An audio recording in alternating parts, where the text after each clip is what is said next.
বন্ধুরা, আজকে আপনাদের সামনে একটা মানবিক ভিডিও আমি নিয়ে এসেছি।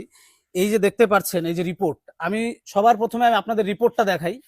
যারা রিপোর্টটা দেখতে পাচ্ছেন, এই যে দাদা, এই দাদার হাতে মাত্র 6 মাস সময়।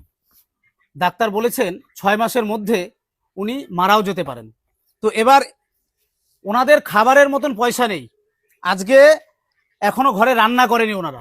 এই পরিস্থিতিতে কি করে চিকিৎসা করবে?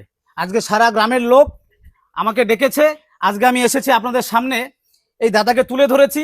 বাদ বাকি আপনাদের করণীয়, আপনারা আপনাদের সামর্থ্য মতন যে যেরকম পারবেন, 5 টাকা, 10 টাকা, 1 টাকা, যে যার যেমন সামর্থ্য দিয়ে পাশে থাকুন।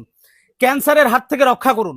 ওনার আলসার হয়েছে, খুব কম সময়, 1 সপ্তাহের মধ্যে ওনাকে চিকিৎসার ব্যবস্থা করতে হবে, বাইরে নিয়ে যেতে হবে। ওনারা কোচবিহারে ডাক্তার দেখিয়েছে, ডাক্তার বলেছে শিলিগুড়ি অথবা কলকাতায় নিয়ে যাওয়ার জন্য, একটা ভালো চিকিৎসার জন্য। আপনারা প্রত্যেকেই, এই যে কথা বলছি ওনাদের সাথে, আপনারা একটু সঙ্গে থাকুন। কি হয়েছে বলুন তো? আমার স্বামীকে বাঁচান, আমার স্বামীর পান ভেজাতে চাই। আমার স্বামীর প্রথম কালো পায়খানা ছিল, আমি টাকার জন্য দেখাইতে পারি নাই, বাড়িতে বসে বসে কান্না করি, পরে দিকে পেচ্ছেপের সঙ্গে রক্ত যেতে যায়, তবু কান্না করতে দিই।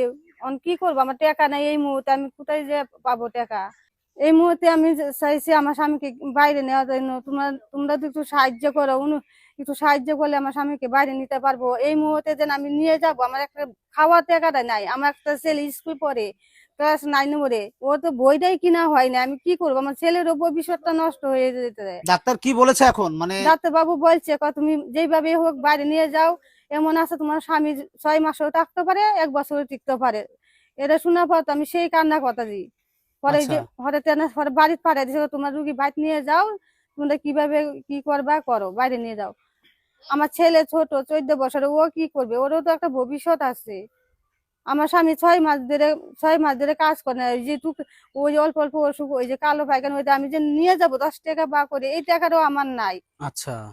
তো বন্ধুরা, প্রত্যেকেই জানেন হয়তো ক্যান্সার একটা এমন রোগ যে আমরা যদি তার সাথে না লড়ি